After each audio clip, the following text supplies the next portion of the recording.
Hello दोस्तों, स्वागत है हमारे यूट्यूब चैनल पर। ये वीडियो चतुर्थ श्रेणी कर्मचारी भर्ती से संबंधित है।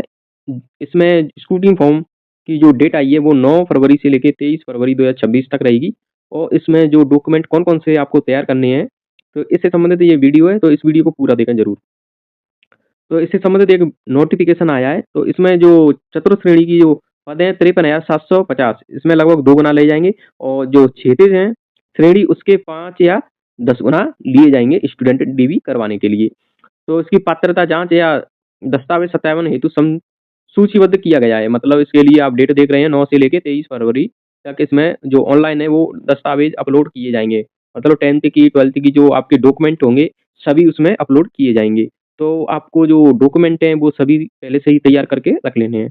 तो कौन-कौन से इसमें डॉक्यूमेंट लगेंगे आइए हम जानते हैं। इस प्रकार आपकी जो लिस्ट होगी कौन-कौन से डॉक्यूमेंट आपके लगेंगे इसकी पीडीएफ आज या कल में आ जाएगी और उसके जो चरित्र प्रमाण पत्र उसके फॉर्मेट है सभी के फॉर्मेट आ जाएँगे। आपको जो शपथ पत्र बनवाने होंगे उसके भी फॉर्मेट आ जाएँगे, कौन-कौन से आपको स्टाम्प पेपर बनवाने हैं और कौन-कौन से आपको सादा पेज पर आपको बनवाने होंगे मतलब प्रिंट आउट करवा के बनवाने हैं। तो उसकी लिस्ट आ जाएगी। जनरली आपको जो जो डॉक्यूमेंट है इस प्रकार से आपको बनवाने ही होंगे। तो हमको देखते हैं एक बार इसमें क्या-क्या चाहिए। तो इसमें आपको अंक पत्र मतलब मार्कशीट 10th की और उसके बाद 12th की मार्कशीट या यदि आपने स्नातक मतलब ग्रेजुएशन कर रखी है, बीए, बीकॉम, बीएससी, बीटेक कुछ भी कर रखा है तो उसकी आप लगाना चाहते हैं तो इसको भी आप लगा सकते हैं। उपाधि प्रमाण पत्र मतलब ये क्या हुआ आपका सर्टिफिकेट 10th की, 12th की और जो ग्रेजुएशन की आपके पास सर्टिफिकेट भी है उनके साथ तो सर्टिफिकेट भी आपको वहाँ पर ज़रूरत पड़ेगी तो उसको भी चाहिए।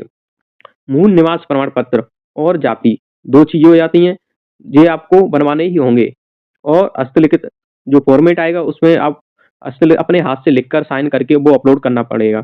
और जो शपथ पत्र उसमें फॉर्मेट आएँगे, कौन-कौन से शपथ पत्र आपको स्टाम्प पेपर पे बनाने हैं, कौन-कौन से सादा पेपर पेज पर बनेंगे, इसको अभी फॉर्मेट आ जाएगा, ये आपको चाहिए। जाति हो गए SC, ST, OBC, EWS, MBC इनको जाति प्रमाण पत्र की ज़रूरत पड़ेगी तो ये भी आपको होना चाहिए। यदि आप मैरिड हैं तो बच्चे की घोषणा पत्र ये आपका बनेगा और जो दहेज धूम्रपान निषेध इसका भी शपथ पत्र लगेगा और चरित्र प्रमाण पत्र 2 कौन से चाहिएंगे आप किसी प्रिंसिपल से व्याख्याता से या इसमें लिखा है राजपत्रित अधिकारी के 2 अलग-अलग चरित्र प्रमाण पत्र आपको लगाने होंगे और एक कौन सा चरित्र प्रमाण पत्र लगेगा एक इस प्रकार से आपको जो चरित्र प्रमाण पत्र स्कूल से कॉलेज से इनसे द्वारा आपको जो पास होने के बाद आपको ये चरित्र प्रमाण पत्र मार्कशीट या टीसी लेते हैं उस टाइम पर मिलता है। तो ये वाला आपको ज़रूरत इसकी पड़ेगी। तो ये आपको वहाँ से जहाँ से आपने लास्ट में 10th किया है या 12th किया है या कोई डिप्लोमा किया है या फिर आपने ग्रेजुएशन की है, वहाँ से आपके पास नहीं है तो वहाँ पर जाके स्कूल कॉलेज से आप ला सकते हैं। तो इसको आप तैयार करके रख लेना, ये ज़रूरत इसकी पड़ेगी। 2 जो जनरल होते हैं वो प्रिंसिपल से या लेक्चरर से किसी से भी आप बनवा के उसको रख सकते हैं।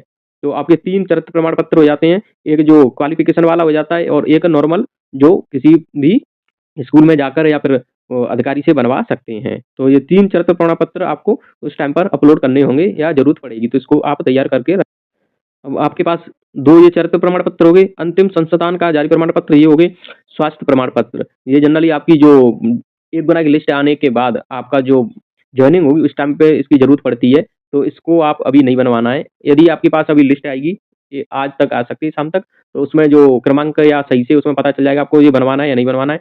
अन्य प्रमाण पत्र जैसे आपके पास कोई एक्सपीरियंस मतलब अनुभव प्रमाण पत्र है या फिर आपके पास कोई कंप्यूटर कोर्स है, तो इसको भी आप लगा सकते हैं यहाँ पर।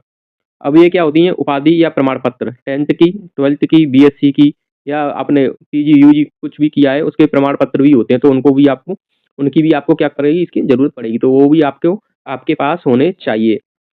और एक ये होता है एनओसी मतलब आप संविदा पर या फिर स्थायी या अस्थायी सरकारी कर्मचारी हैं, तो आपको वहाँ से एनओसी लेकर अपलोड करनी पड़ेगी। तो इस प्रकार जो आपके जो डॉक्यूमेंट हैं वो इस प्रकार आपको तैयार करके अभी से रखना है और इसमें एक और रह गया है अटेंटेशन फॉर्म। तो ये क्या होता है इसको भी हम समझ तो इस प्रकार से आपको जो फॉर्मेट अभी पीडीएफ आएगी उसमें मिल जाएगा। तो इस प्रकार से आपके पास जो ये फॉर्म का फॉर्मेट होगा, हम इसमें देख रहे हैं सब डिटेल आपको इसमें कैपिटल लेटर में ही आपको फिल करनी होगी। तो इसमें यहाँ पर आपका फ़ोटो होगा और सिग्नेचर हो जाएँगे।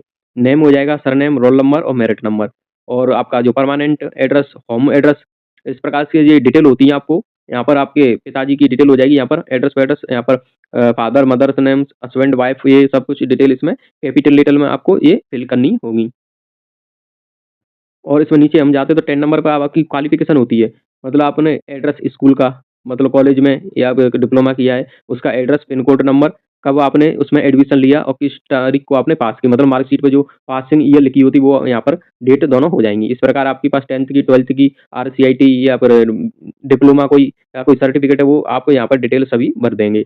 और जो पास किया है, जैसे यहाँ पर 10th किया है, 12th किया है, कंप्यूटर कोर्स किया है, BSc की है, BA की है या BTech की है, कुछ भी किया है, वो सब डिटेल यहाँ पर फिल हो जाएंगी। और यहाँ पर नीचे जो डिटेल है जो बननी होंगी, तो नीचे यहाँ पर आप देख रहे हैं,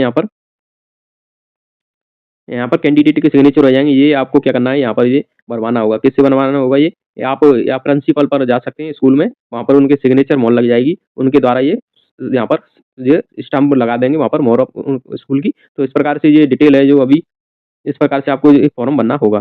तो इससे संबंधित अभी आपके पास जो पीडीएफ नहीं आई ऑफिशियल, वो पीडीएफ आ जाएगी, तो वहाँ से आप सही से जानकारी आपको प्राप्त हो जाएगी। तो उसकी भी वीडियो आपको मिल जाएगी, तो हमारे चैनल को सब्सक्राइब जरूर कर लेना है। और इससे संबंधित आपको कोई भी प्रॉब्लम आती है तो नीचे कमेंट जरूर करें। हमारा टेलीग्राम जो चैनल है उसको ज्वाइन जरूर कर लें। उससे संबंधित आपको वहाँ पर जो भी सूचना होगी वहाँ पर मिलती रहेगी। धन्यवाद।